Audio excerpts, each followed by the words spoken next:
I am going to count it down. That's fine.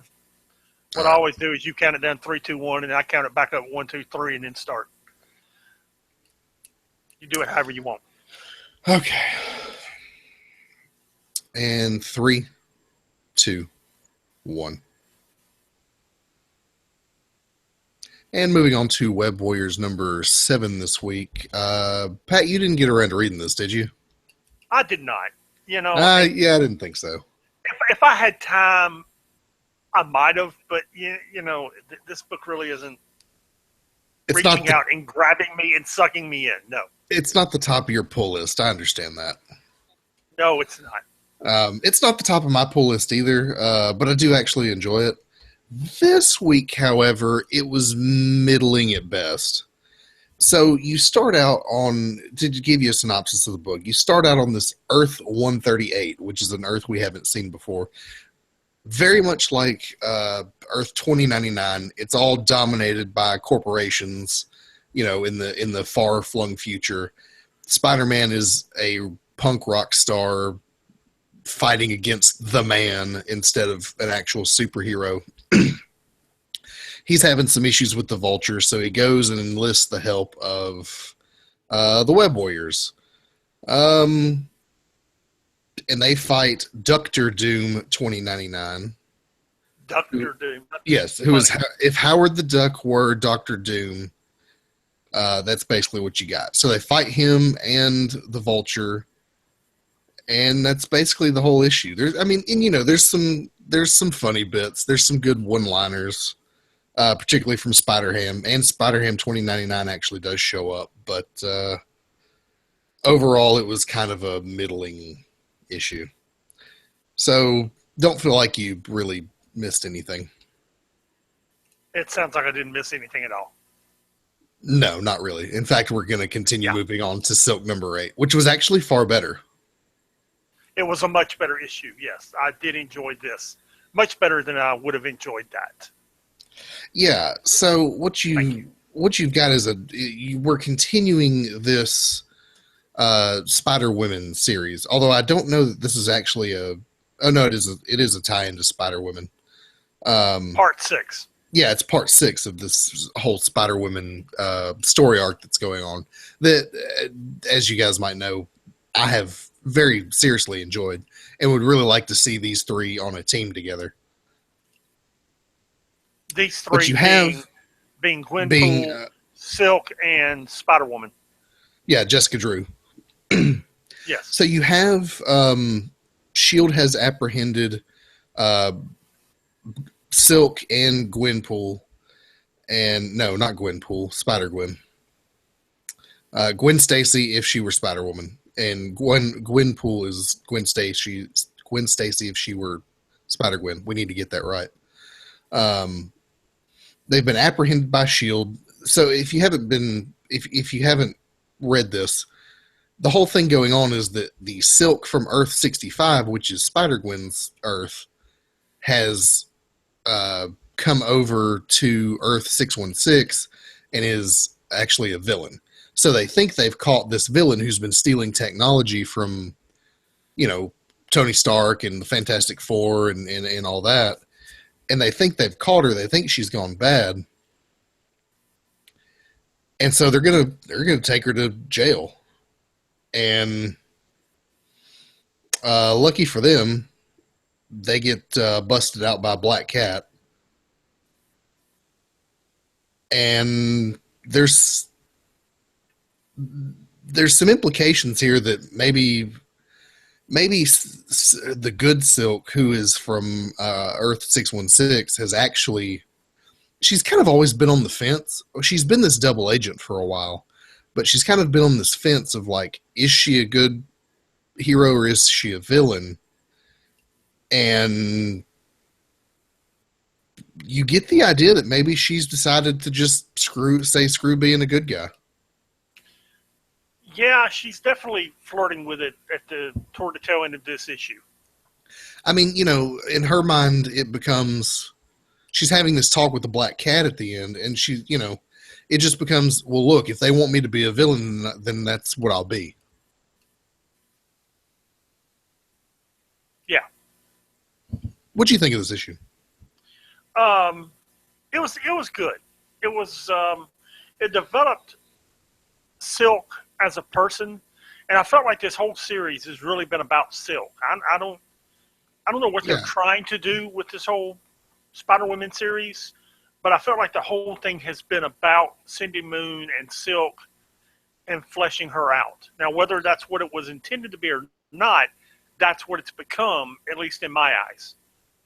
Yeah, it really has.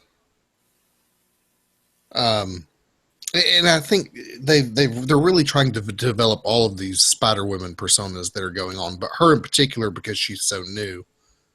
But I've really enjoyed it. I like her as a character. I don't know how I feel about her being a villain. I think she could be a good villain. I'm not sure that's the direction I want them to go. Or they may just wind up making her a tweener. Kind of like the Punisher. What? Oh, one of those who, is a good guy or a bad guy depending on, who she's got to deal with this week. It's a wrestling term. Yeah. Oh. What was that, a grunt? Yeah, a tweener. Tweener sounds like something you call a 12-year-old. No, it's something that's either a good guy, a bad guy, a hero, or a villain. They're just in between, depending on the circumstances and what situation they're put in. Okay. So who would be one of those in the wrestling world? The most famous one would be Stone Cold Steve Austin. Okay. Okay, so kind of the hero, the bad guy you want to root for. Yes. Okay. All right. Yeah, I can see as I them. said, the Punisher. Right, I can see them doing that with her. Right. She has some run-ins with Spider-Man, and has to team up with some other villains, and yeah, I could see that. Yeah. Okay. There you go. That's all of our Spider-Man books for the week. Moving on to the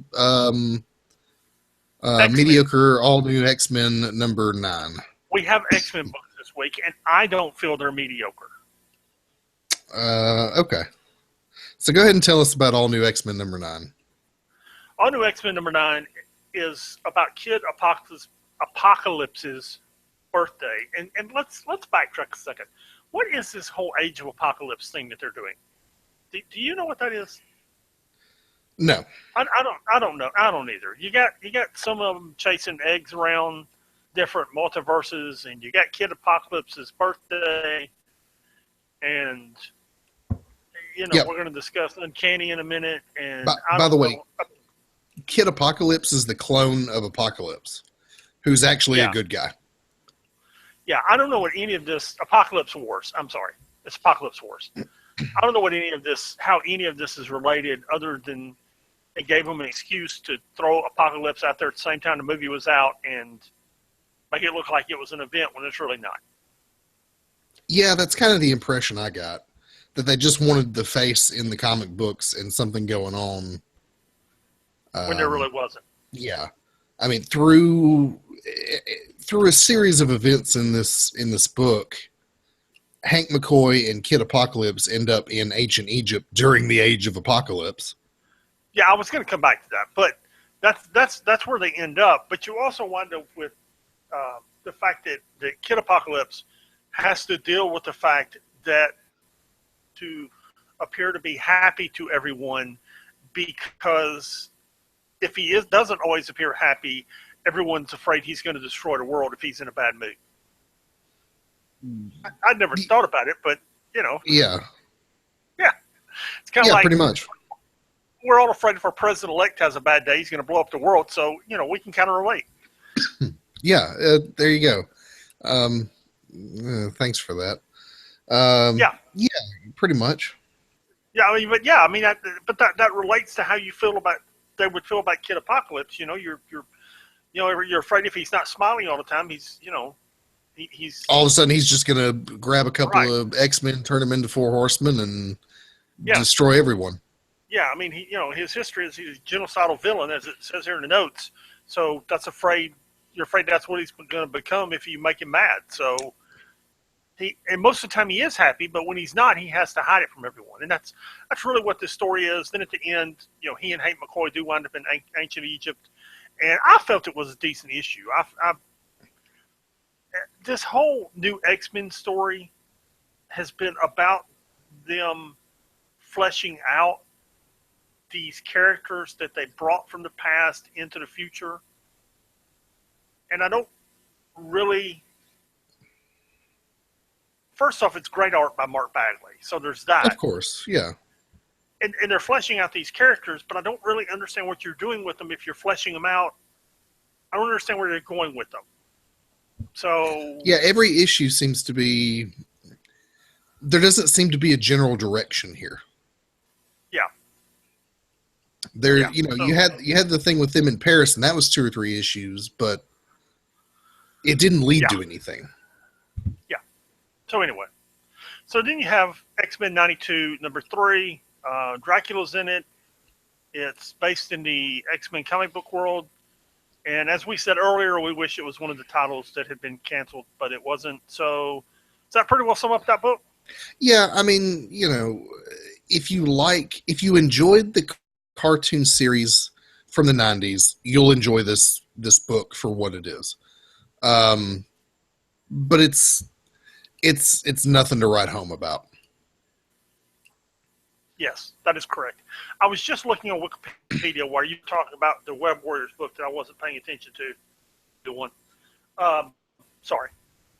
I actually found a list of all the Marvel universes, and to my left is a bulletin board. Did you put up the chart?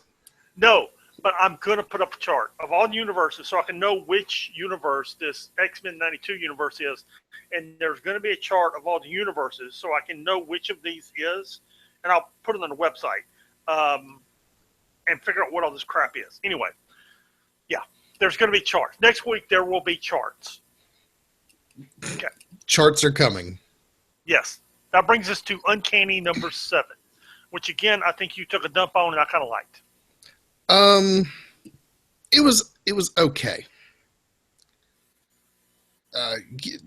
Give us a brief synopsis of the book.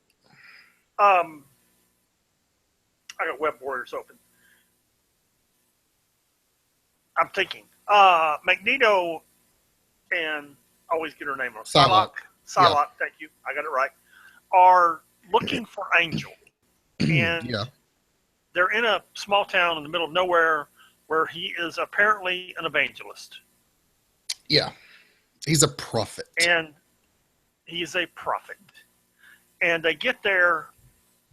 I'm actually, in my head, I'm getting confused with Death of X number 3, which I read a couple of days ago. Prophet. And they know that something's not right with him. They get to exploring it, and turns out something is not right.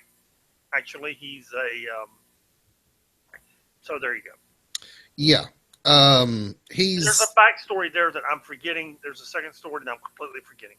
Well, he's ripped his own wings off. Yeah. And somehow that has cleansed him spiritually or some BS. But then they find his, I guess it's their hideout, some cave system beneath the city where it's the Morlocks. You've got that's where you got two different stories going. That's what I was looking for. You've got Sabretooth and the other lady helping. We're on top of our game here. Yeah, Callisto. Yeah, you've got Callisto. Apparently, the Morlocks are always in need of help from somebody. So they go, into the sewer system and find the Morlocks, who are fighting some sort of disease. Yes, that's the secondary story. Yeah, you also have Magneto and Psylocke going into a cave underground again, where they find a Temple of Apocalypse. I don't really know what that means or what that's about, and I don't really care. I guess it's going to tie into the Apocalypse Wars thing. I don't know. Um, yeah, I didn't really understand this issue at all. I didn't either. Let's go. Because Yeah, there's I some mean, maybe it's flashbacks going there. somewhere. There's some flashbacks there from Magneto 8 months ago, and I didn't really understand what was going on. So, but I think it'll make sense next issue. At least I hope it will. Yeah, that's what I was about to say. I hope it does. Yes. So Yeah. we're done with the X-Men books. Those are the only two books we got for the Now X-Men. I did enjoy this, and you didn't, because I think it left you a little confused. Yeah. But I did enjoy the book. Well, and I'm not a big fan of all of the characters that are in it either. I am. I like what they're doing with this thing with Magneto and Sabretooth, Psylocke. Yeah, I like what they're doing with this team. Okay. I don't know what they're doing with them, so. Well, Magneto wants to save the mutants like he always does, but doesn't really seem to have a plan. you know, in 6 months, when you read Death Except- of X, in 6 months, this will begin to make sense. Okay. Well, that's good to know. Yeah, there you go. I don't know why they didn't do Death of X before they put out Uncanny, because when you read Death of X, this Uncanny series makes sense. Does it? Okay. Yeah, but issue 1 is 5 months away now. Issue 1's 5 months away. So there you go. Okay. Well, whatever. As long as it makes sense There. eventually. Yeah. What I have not been struggling to understand is Black Panther #2. You know, you really liked this book, and I was just kind of I'm having a little excuse me, I'm having a little trouble with keeping with figuring out who everyone is and all the characters. There's a lot of characters in this book. Yeah. I mean, in 2 issues, they've introduced a lot of people. And I don't know who they all are because this is the first time I've actually read solo Black Panther stuff. I have read solo Black Panther stuff before, and I'm still having trouble keeping track of all these characters. But first of all, the art by Brian Stillfreeze is correct, is just really good. And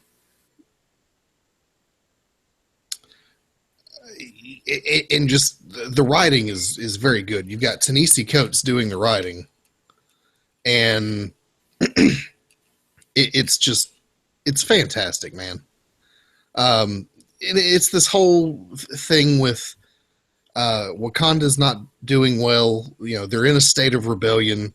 You've got these other two who are trying to free people from this prison. And you've got Black Panther doing everything he can to hold his country together, getting out in front and doing, sometimes, a leader leads from the front, and he feels like he needs to be out there on the front lines doing what he does in order to show his people that he's still qualified to lead them. And he confronts this, what's her name? I forget her name, but she's some sort of cult leader that's trying to make a name for herself while the country's in turmoil.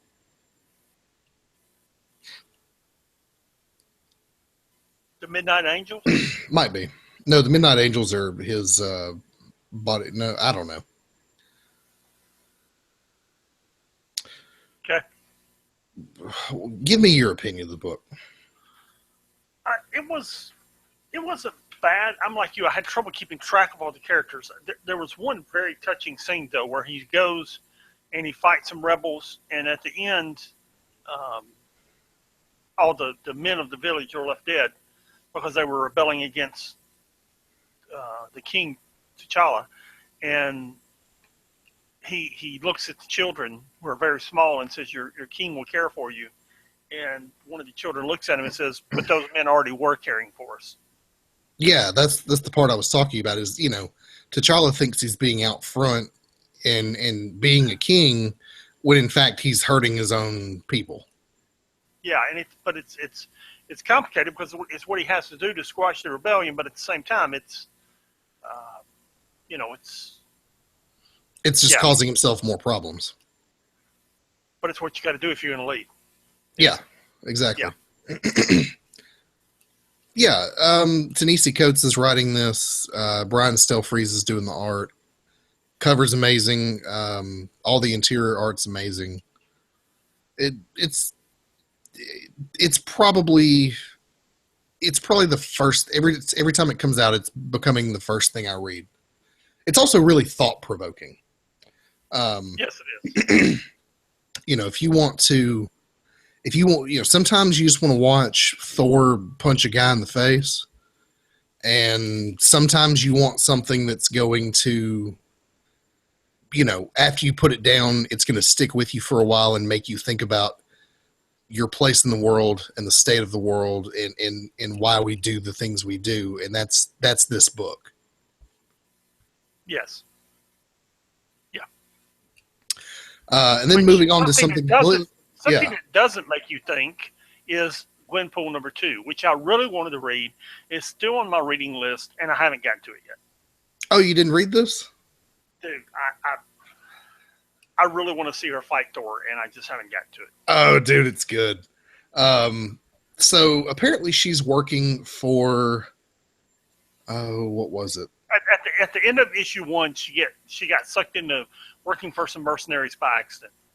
Well, she's working for Agents of MODOK, which is mercenary organization dedicated only to killing. And it's MODOK. He's the leader, of course, and he's decided that he's a hero, but he's the organism dedicated only to killing. So he's gonna be a hero by killing people. And if he can't get the people that he was recruited to do what he wants to do, then he'll just kill them too. So you've got Gwenpool. You've got let's see. In fact, there's a whole scene here where they're like, oh yeah, this is Gwenpool's like, okay, it's your standard adventuring party. You've got your magic user, you've got your healer, you've got your thief rogue type character, and then you got your tank. So you got your standard adventuring party, and you've got this Crazy Eyes who's the magic user. The Terrible Eye, but Gwenpool calls her Crazy Eyes at one point. You got this guy who he like mixes potions and stuff. He's the group's healer. Your rogue-like person is Batroc the Leaper, of all people. And then you got Gwenpool, who's their tank character. And supposedly they're supposed to capture this druid guy who has some sort of mystical power that can help something. I don't know. What Thor wants him, because he has the power to heal one of these elven planets that she's trying to help. I forget why MODOK wants him. Probably just to kill him. But yeah, they all throw down with Thor. It's really funny, and I'm not going to ruin it for you since you haven't read it. But at the end of the fight, you actually have a pretty serious moment where they're enjoying the spoils of their successful mission. Meanwhile, Gwenpool is sitting on top of the roof contemplating what in the world she's doing here. She doesn't have any superpowers. She doesn't have any martial arts skills. She almost got herself killed today fighting Thor, and she's trying to figure out what she's going to do, because for the first time since she's gotten to this world, she doesn't feel like she's supposed to be here. She feels like she failed.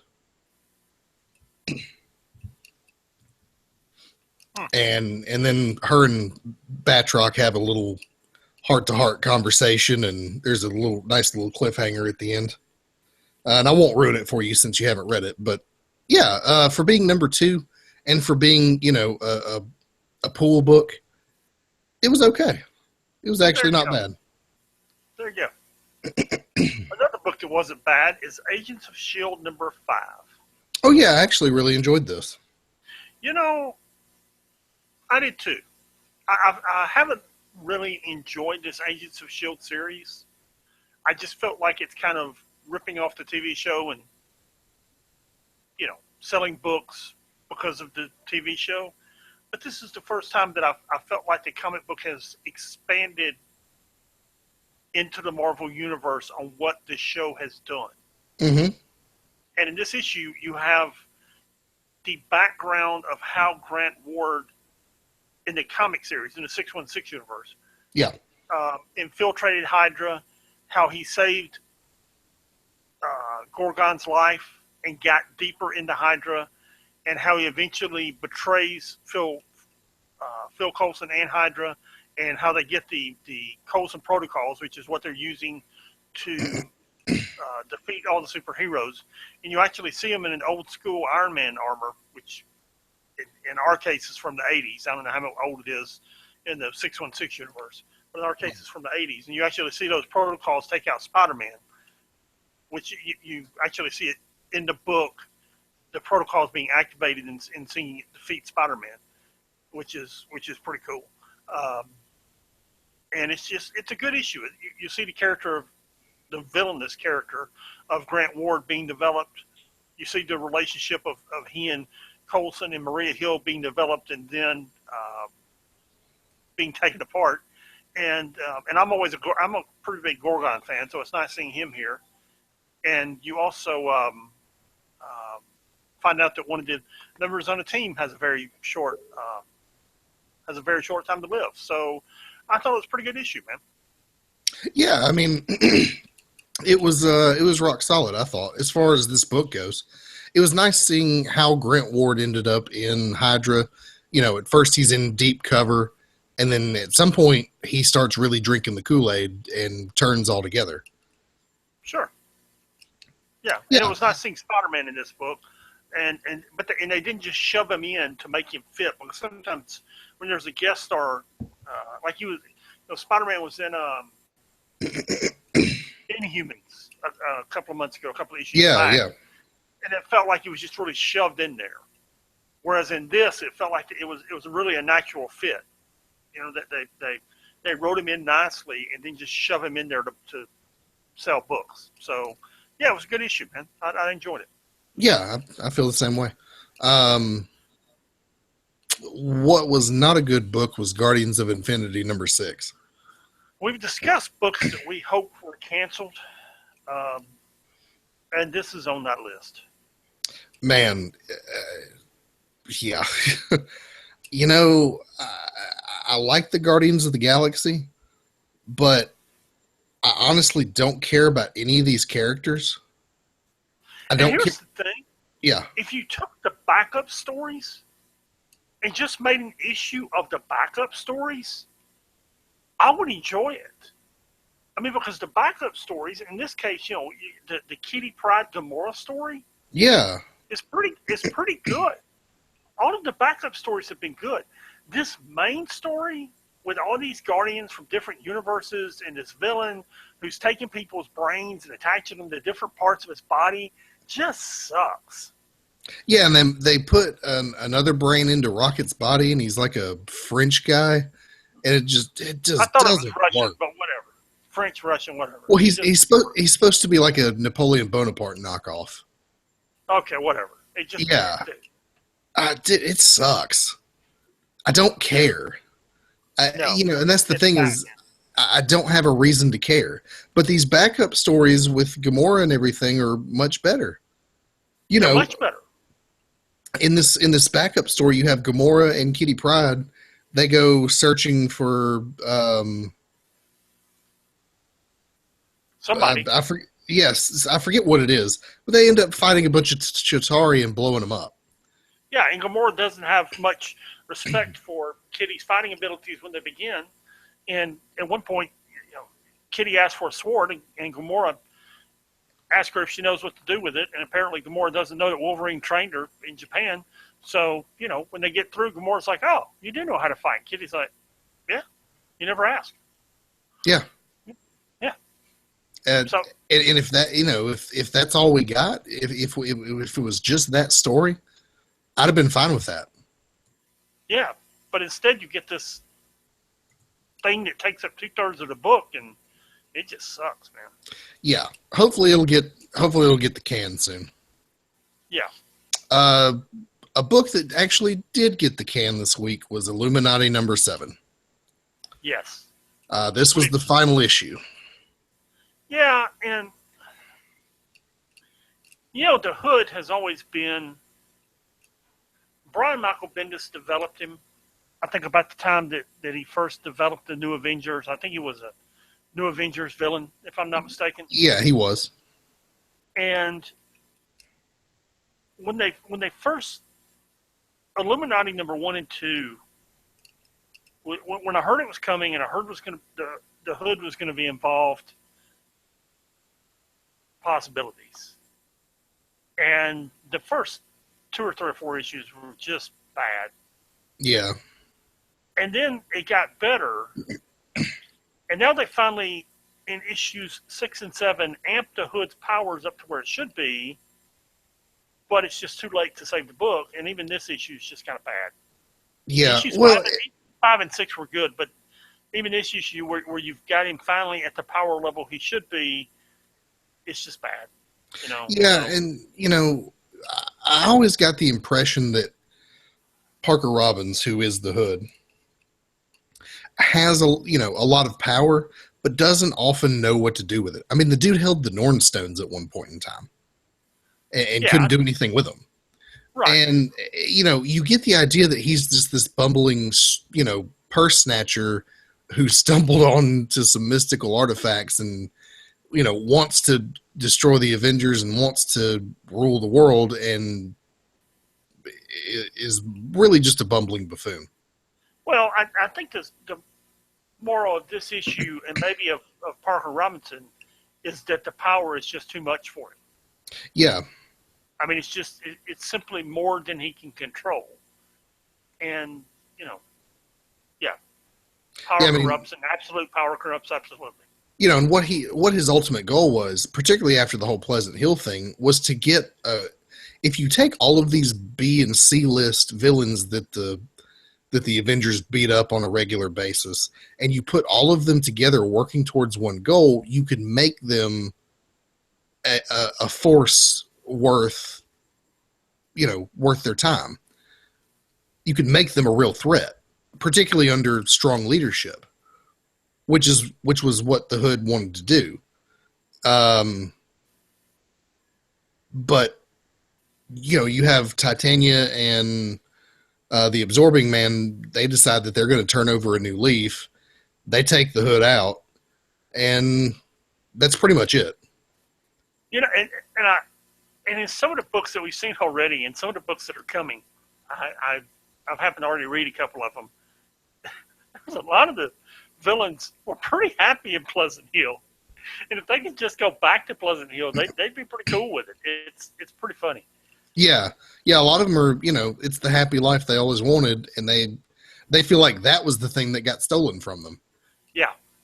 So, anyway, Venom Space Knight #7. This is enough of our whining. We're moving on to good books now, and we promise we'll stop whining because we're on to good books. And this Venom Space Knight #7, I think, was the best book of this series so far. It was really, really good. And by the way, this is the first time I've noticed this book isn't called Flash Thompson Space Knight. It's called Venom Space Knight. And I actually noticed the difference in this issue. It's always been called Venom Space Knight. I understand, but I noticed the distinction in this issue. I don't know what you're talking about. Okay, talk about the issue. Well, it's always been titled Venom Space Knight. I understand, but it's not called Flash Thompson Hero or Flash Thompson Space Knight. It's called Venom Space Knight. Okay. let's talk about the issue. We'll circle back to this. Okay, all right. The first thing was he names his new ship in the very first page, and it's called the USS Enterprise, which I thought was really funny. It was a nice little joke that none of his companions got. And it's been a running joke through the whole series is all of his companions do not get his humor or cultural references. You know, he makes these pop culture references all the time. And, you know, he makes a Skynet joke right after this, and they just don't get it. And he's like, well, you know. By the way, Pick Rollo might be the best character in this whole series. I don't know. The girl with the snakes in her hair is pretty cool too. Yeah, she's great, but just the idea of a lady panda and her cub being one of the fiercest fighters in the galaxy is just hilarious. And I hope we get to see Pick Rollo more in the future. Because this if you haven't noticed, they're undoing this Venom Space Knight story. So what you see here in this book is after their most recent conquest, they've got this new ship they're about to take on, and you know it's going to be Flash Thompson with his Venom suit and Pick Rollo and the lady with the snake hair and their robot, and they're just going to go fly around the galaxy saving folks. And who are they?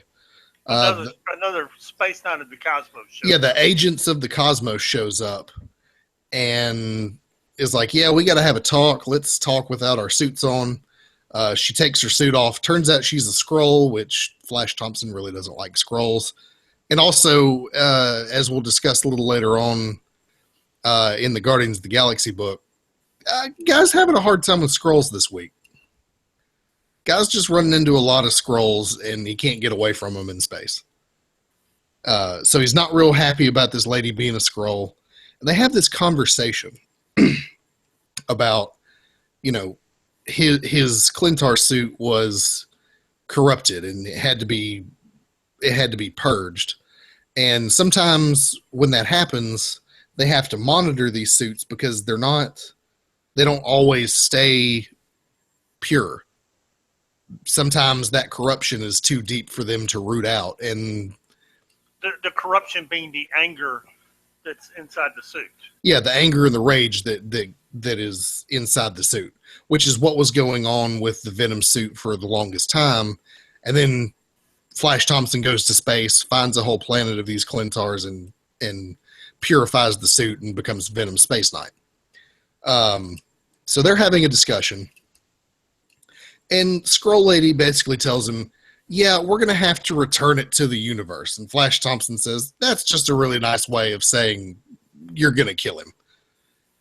And so they start having a physical disagreement.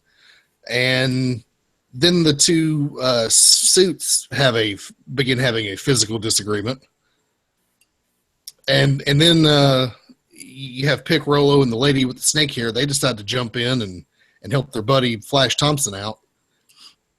Meanwhile, the Venom suit goes rogue, jumps in the ship, and just flies off, full of rage.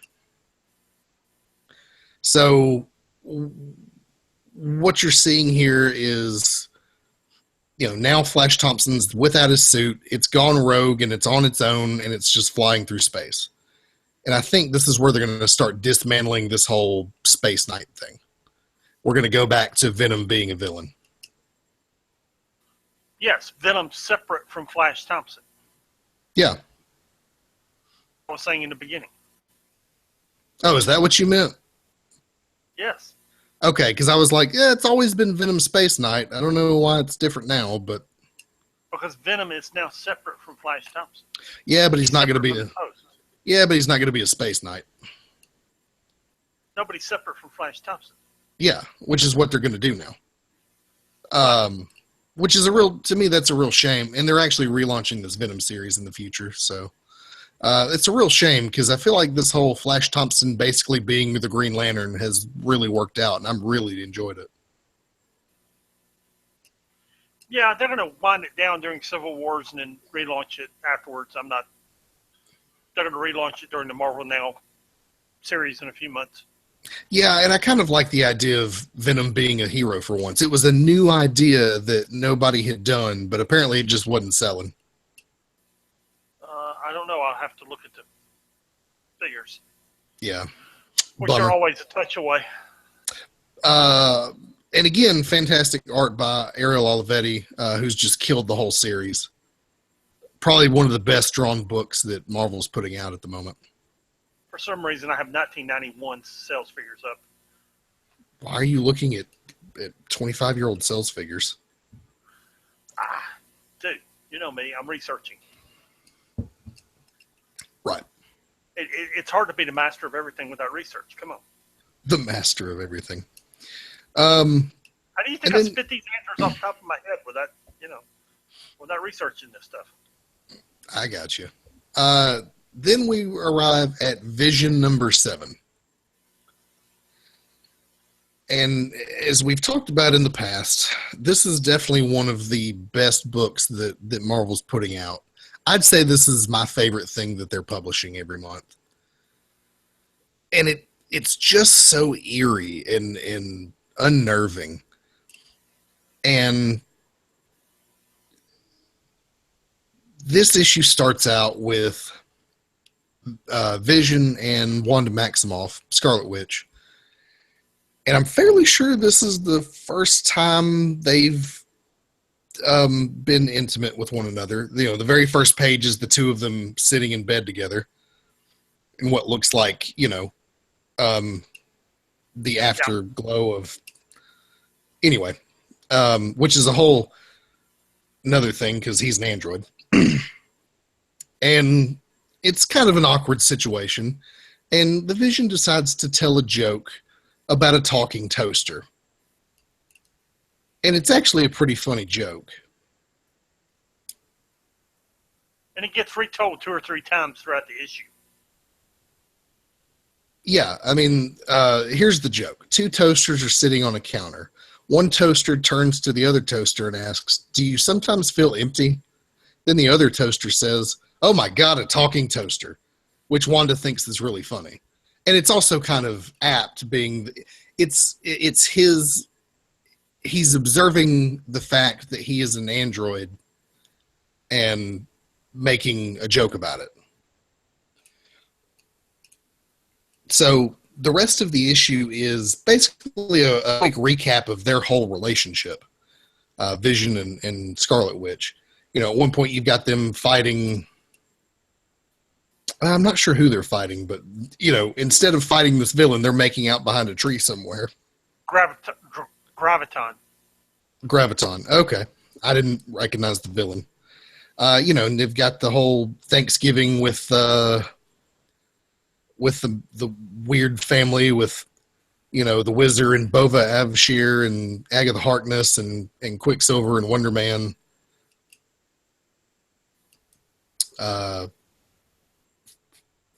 You have the whole thing with the kids, which is really kind of the disillusion of their relationship. That's where it really starts to go south. Yeah, and we get this kind of recap of their whole relationship, and then at the end, you have the Vision sitting up in bed with his current wife and tells the same toaster joke.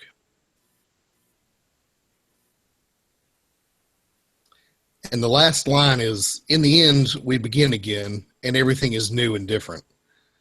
And I'm not sure where they're going next with this issue, but apparently it's going to have a lot to do with Wanda, and that's why they wanted to spend a whole issue recapping their relationship with one another. Well, but what you also learned in this issue, which I didn't know, is he took Wanda's brain patterns and used them to pattern Viv with. Viv is his daughter. What's his wife's name? I don't know. I thought his wife was daughter, or wife was Viv. Vin and Viv. Anyway, he used his Wanda's brain patterns for his wife. Oh, I didn't pick up on that. Yes. Oh, ooh, that's creepy. Wanda. Yes, that's the whole creepiness of this issue. Yeah. Weird. Dude, yes, that's why this whole issue is so creepy. Now it takes on a whole new meaning. Yes. That's the whole creepiness of the issue is that he uses Wanda's brain patterns to make his android wife. Well, all right then. That's screwed up. Yeah, as we discussed earlier. Are you just realizing how screwed up that issue was? At one point, she hands him the chip and says, here it is. Yeah, I didn't. I mean, I saw that, but I didn't pick up on that. Is at the time his brain patterns are after Simon Williams, right? Wonder Man's, and she's standing there with Simon Williams at the time she's handing him her brain patterns. Right, and that's where he got the whole idea. Yes, because they have a conversation about, maybe the reason she's happy with Simon Williams is that they're the same brain patterns. Yes. Yeah. Oh, whoa, weird. Yeah, something, as we discussed earlier, there's something really screwed up going on with the Vision, and I don't know if they're going anywhere with it, but I think it's a nice little twist on the character to make him interesting again. Yeah, he's got issues. Yeah, he sure does. Venom Space Knight is selling in the 120s. It's actually 116, which is about 20,000 copies a month, which is better than the Scarlet Witch, Agents of S.H.I.E.L.D., Contest of Champions, and Star-Lord. Okay, so it makes sense that they would probably keep the book around, but retool it so that maybe they can boost sales. Yes. Yeah. Anyway, that Vision book is really good. If you haven't been reading it, definitely go read it because it's one of the best things, if not the best thing that Marvel is publishing right now. And here's the crazy thing. Yeah. That Venom book is 116. That Vision book is 110. Yeah, I can believe that. I don't understand it. Because we're reading it and other people are just looking at it on the shelf and going, meh. And they don't know what it is. I guess. Anyway, in Uncanny Inhumans number 8, this whole issue deals with how Human Torch and Medusa got together. And I really enjoyed this issue. I did too. It's probably the most interesting issue that we've had of this book so far. And the way it starts off is you have Johnny Storm and Medusa trying to evacuate a building before it collapses. I don't think we ever even get an explanation as to what happened to the building. But Johnny Storm's in the basement trying to stabilize the building. It begins to collapse, so Medusa runs in and uses her hair to hold up the whole building. Because that's her superpower is hair. And while she's holding up the building, her and Johnny are attempting to escape or, hope that someone finds them and she says, hey, we need to see other people. And then you kind of go through this flashback of how they got together in the first place, which is, Johnny makes a drunken scene of himself at a restaurant and Medusa decides to bail him out. Well, he makes a drunken scene of himself because he's having a very hard time because his family has left him. Sue and Reed are out. He has no idea where Sue and Reed are. Well, they're out recreating the universe. We know that. Their thing. And Ben is out with Guardians of the Galaxy, and for the first time in his life, he's just alone. Right. Now, we know that where Sue and Reed Richards are, but I don't think anyone else does. Johnny in particular. To him, they're just gone. Yeah, okay.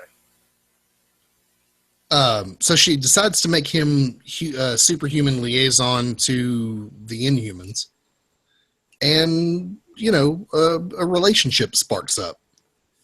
And, the whole thing was just supposed to be just kind of be a fling, but it kind of became a little more than that. And Medusa kind of didn't know what to do, particularly since Johnny Storm used to date her sister, which is really awkward. And yeah, you have a really heartfelt, a few heartfelt moments between the two of them. And yeah, it was a good issue. It was a nice little, hey, here's how this happened, and here's how things are going to go going forward. Yeah, it was a very good issue. I really, really enjoyed it. Yeah, I did too. Moving on to Guardians of the Galaxy number 8. Do you feel like this is out of order? This story? No, what they did is they threw you into the story last week, and then this week they did a flashback telling you how they got there. Last month, and then this month they just threw you into it telling you how they got there.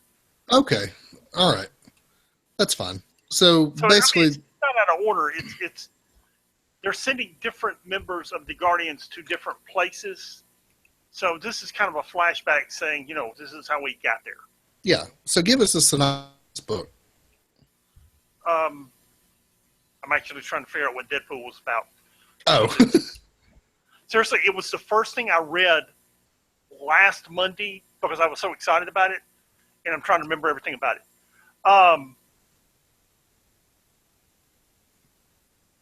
You have the Guardians sitting around, eating, and they're talking about this prison planet that they need to liberate. Hang on, let me get there. I remember it. When I glance at it, I'll remember it, which is what I'm doing with Deadpool. Yeah, and I don't really understand how or why they've decided they need to liberate this prison planet, other than they want to stick it to the Badoon. But yeah, that's all the motivation you really need, I think. No, they're trying to rescue someone, and to rescue her, they've got to get to all these prison planets and create problems for the Badoon to get. They're creating a bunch of distractions to get to the one prison planet and free the one person that they want to. Was that the pretty alien lady that Ben Grimm fell in love with last issue? I don't know. Okay. This storyline has not been laid out very well, I don't think, and I'm wondering if Brian Michael Bendis is losing his touch. No, it's a big storyline that's going somewhere. Okay. This is basically one giant fight with Skrulls. Yeah, pretty much. Which is, we were talking about Venom Space Knight earlier. Man, Flash Thompson can't get away from the Skrulls this week. Yeah, I was trying to remember it. There's nothing to remember. It's one giant fight with Skrulls. Yeah, pretty much. It's a big Skrull fight, and yeah, that's it. Yeah, that's why there's nothing to remember. It's good art, and what's happening is they split them up to teams to go to different prison planets to distract everyone so that they could get the one person that they want off the one prison planet they need off of. Right. Right. Okay. If you ask me, this story has not been laid out very well. But it's Bendis, so we trust him. Yeah, well, he's not doing great with the X-Men either, so. He's not writing the X-Men. Is he not? I'm pretty sure he's writing all new X-Men. Hold on. Back to the notes. All new X-Men. Oh, no, he's not. It's Dennis Hopeless. Well, that book is hopeless, so that makes sense. Oh, he was.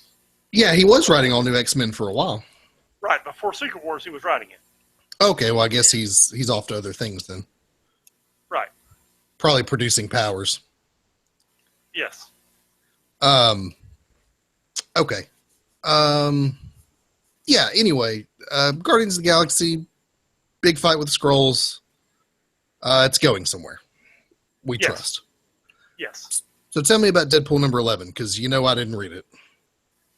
I thought you were enjoying Deadpool. No. I thought you read number 10 and you were enjoying it. I think I read number 10. That was the one with him and Spider-Man go to the club, right? No, that's Spider-Man Deadpool. Okay, that's the one I'm enjoying. I haven't been reading the main Deadpool book.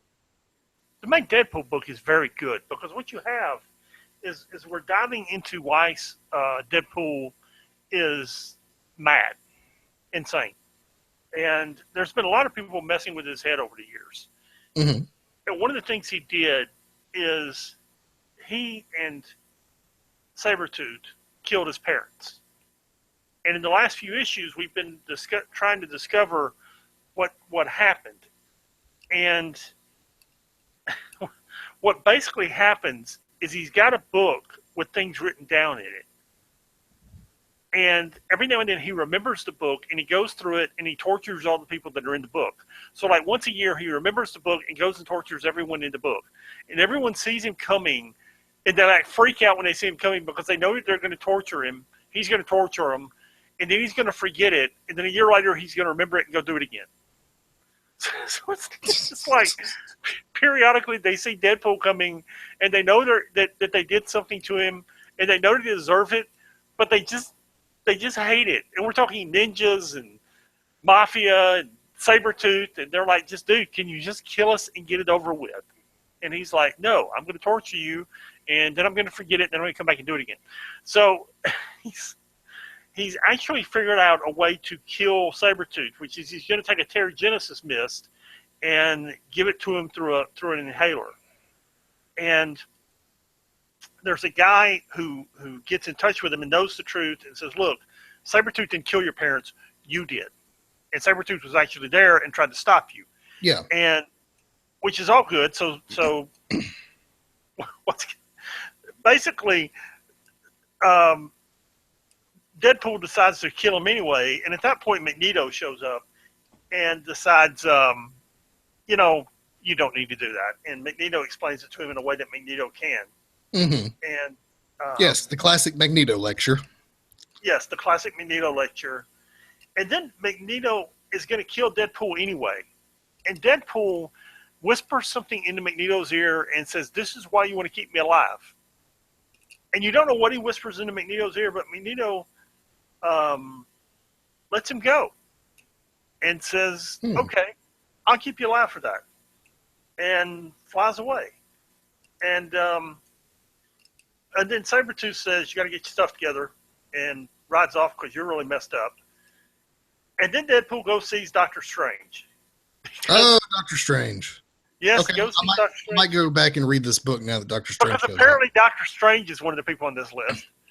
And he and Doctor Strange is like the last person on the list. It's like after he's seen everyone else, he goes and sees Doctor Strange, and he and Doctor Strange have a conversation.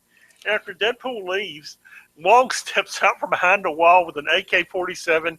He says, I'm glad that went well because I didn't want to clean blood off of everything tonight. I feel like if Wong and Jarvis got together, they'd have a lot to talk about. And then he goes back to where the whole thing started, and this one guy is like, okay, I wrote it all down. It's all here. I promise. Don't. One of them's like in a wheelchair, and the other one's like in a body cast. And they're like, don't hurt us anymore. Here it all is. Here's everything you wanted. And Deadpool's like, no, I'm over it. I'm done. And, he moves on with his life. And it's Deadpool evolving as a character, which is really pretty cool. His head's still a screwed up place, but they evolved it in this storyline. They evolved it. And you see why it's screwed up, and you see Wade Wilson trying to fix it, which is something they've been doing in these Deadpool series for the last couple of years. Cool, man. Yeah. I have no doubt that this has been a really good series. I kind of let you handle it because you really enjoy it, and it's one of those that I don't have to. As we discuss almost every time Deadpool comes up, there are good Deadpool books and there are bad Deadpool books. Yeah. And if it's done right, I really enjoy good Deadpool books. And this is a good Deadpool book. Right. Yeah, right. Absolutely. Moving on to Thunderbolts #1.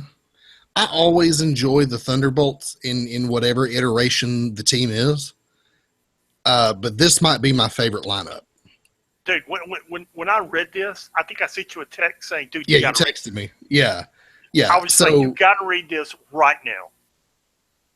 Yeah. So to set this up, post Pleasant Hill, you've got Bucky Barnes, who feels responsible for, or at least guilty for, what happened to some of these villains that were treated like this. So he puts a team together of who is it?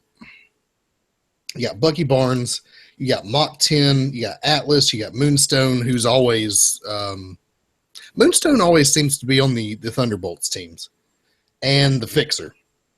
I really like the Fixer. He's one of my favorite characters. So they put together a Thunderbolts team.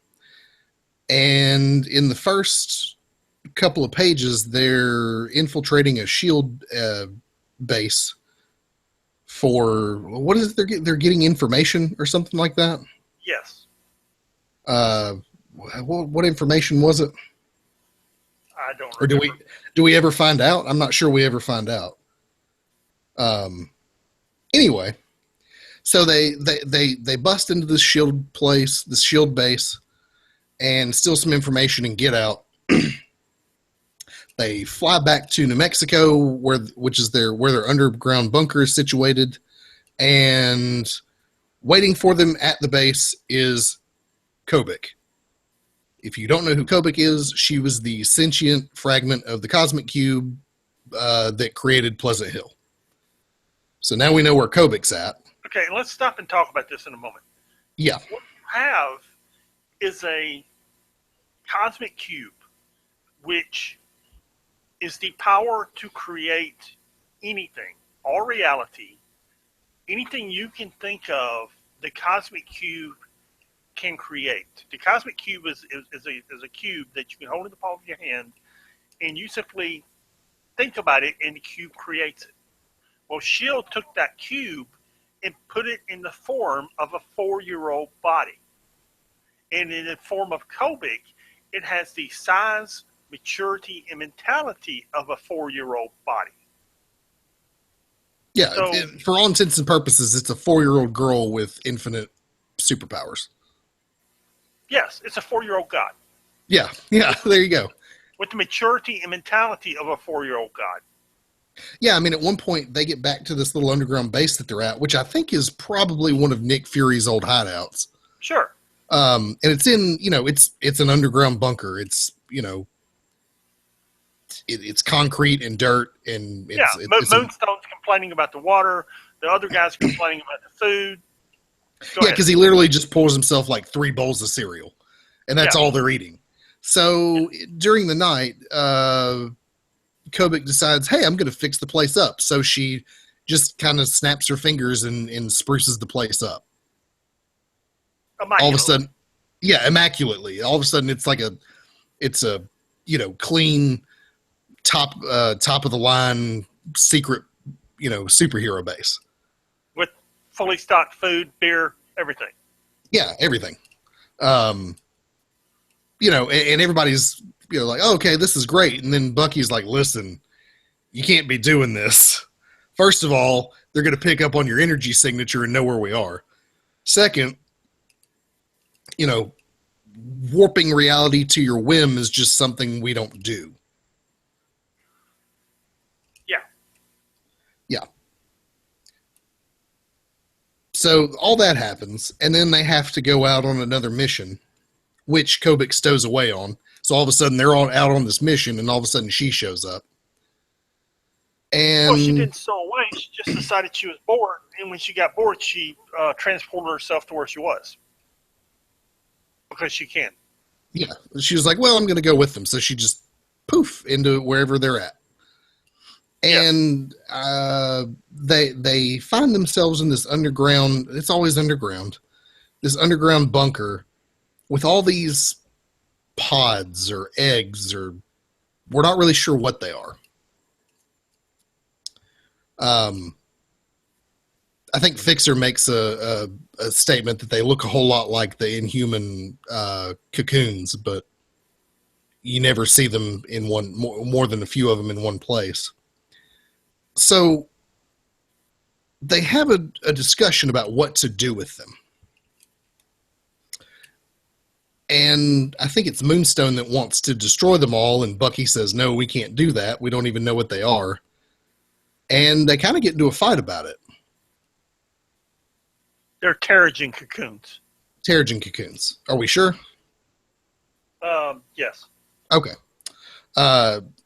So they kind of start fighting about it, and one of the Fixer, or I think it's the Fixer, who's like, "Look, can we just get this macho stuff out of the way so that we can get back to the mission?"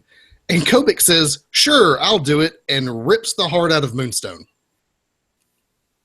Physically, actually, I think she rips the Moonstone out of Moonstone, but same thing. She kills her instantly, and that's the last panel. And everybody's like, "Oh my god!" So. Yeah, things not going so well. Yes, that is correct. That's a heck of a way to start the first issue. And, it makes me wonder what they're going to do with Kobik. I mean, clearly she has some tendencies to act irrationally. No, she acts like a 4-year-old. Well, 4-year-olds don't rip the hearts out of people. Sure they do.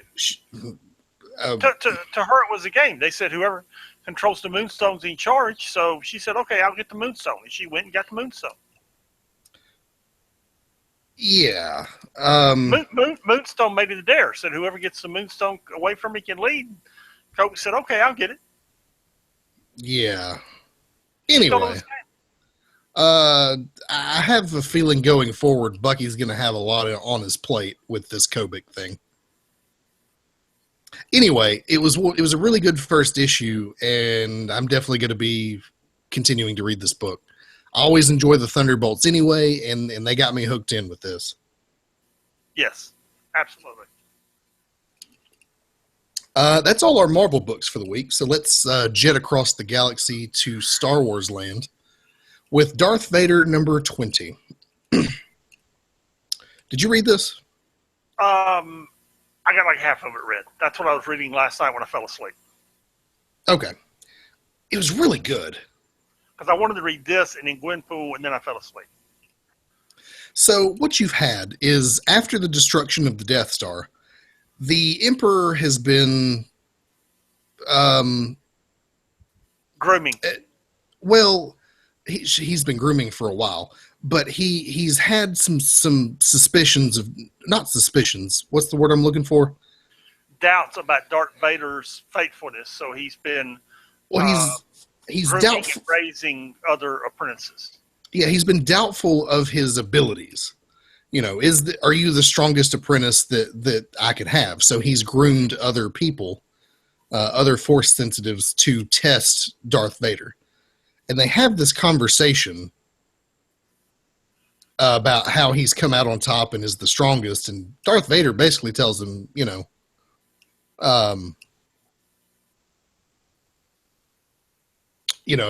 the Emperor is basically buttering him up and saying, you have proved yourself the strongest of everyone, and my faith in you has been restored. And Darth Vader basically says, yeah, and if I had died, you'd be giving this speech to whoever killed me. So let's not pretend. He then goes after General, what's his name? I can't remember the guy's name. The guy with the monocle. Silo is his name. He's the detective with the monocle who thinks he's got everything figured out. They meet in a cave somewhere because he wants to know. Silo has the information regarding the location of Dr. Aphra since she's been captured by the rebels, and Darth Vader wants to know. So they meet up, and dude, Silo's got him figured out. Knows what he's doing, knows what he's planning to do. Knows that he stole money from his own empire to fund this mission to look for Luke Skywalker, knows why he's looking for Luke Skywalker, knows where Dr. Aphra is, even knows that Darth Vader is Anakin Skywalker. And, you know, Silo thinks he's got Darth Vader figured out and that he's just going to let him go. And it might not be the case. Yeah, there you go. Yeah. So, and I'm not going to spoil it for anybody, but you really need to read this and just read this discussion between the two of them, Darth Vader and Silo, because that guy was really cool, and you really see just how ruthless Darth Vader can be. Great cover, great art in this book, man. Great art. Absolutely. And then they all load up on their ship with the two sadistic droids, the murder Wookiee, and some assassin droids. And they're off to Darth Vader number 21. And I guess they're going to go find Dr. Aphra. Well, there you go.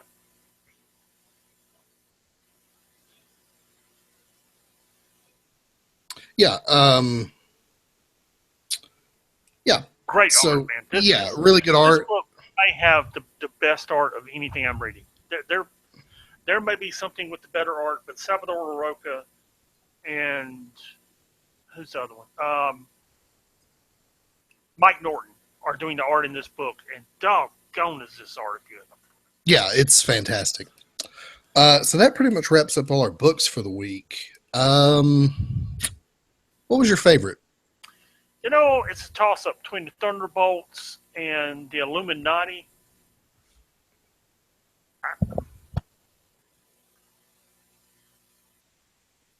I'll go with the Thunderbolts. You know, I almost picked the Thunderbolts just because you had such a crazy ending. But man, again, it's got to be that Vision book, particularly now that that little revelation about Wanda being the pattern for Vision's wife. That just amps it up another notch.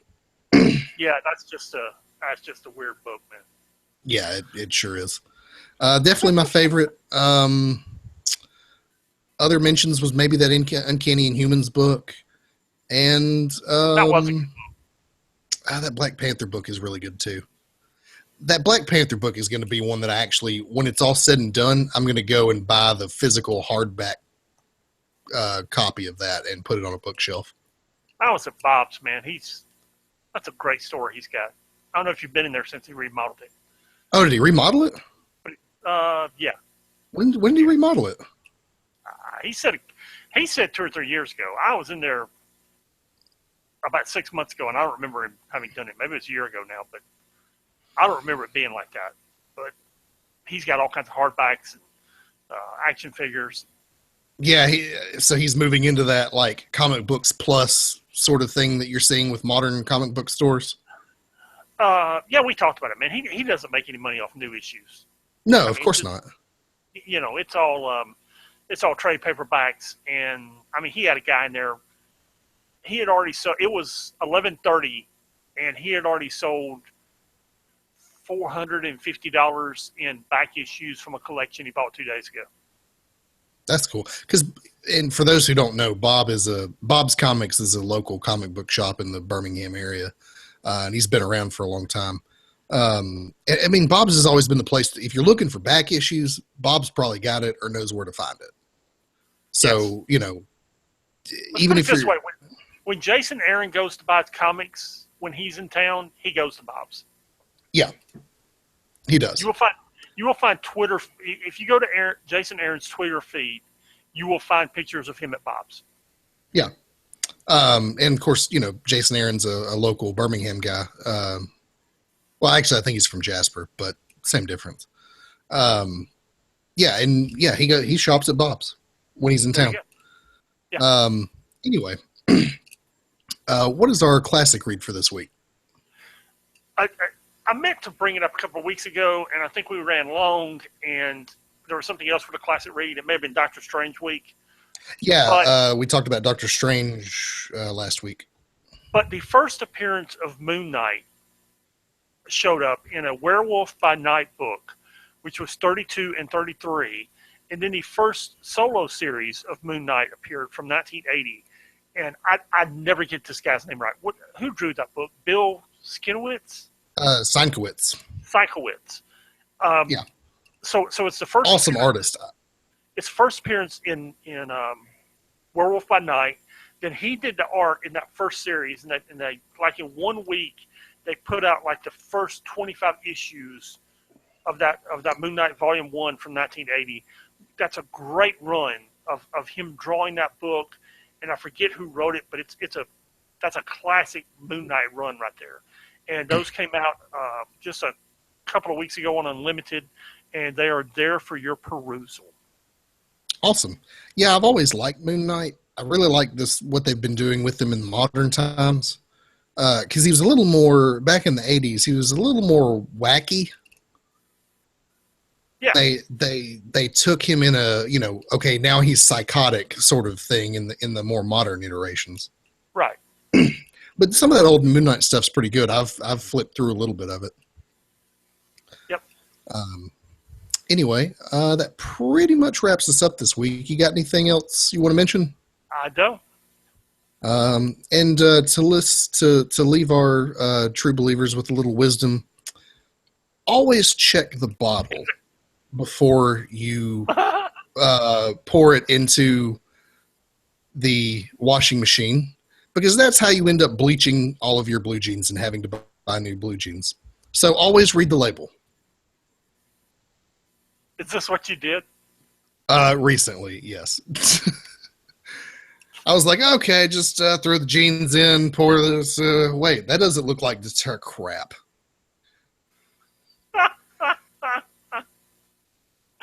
Okay. Yours is better than mine. Yep. Oh, my God. Yep, so there you go. Don't bleach your jeans, kids. This week, we'll see you next time. Peace.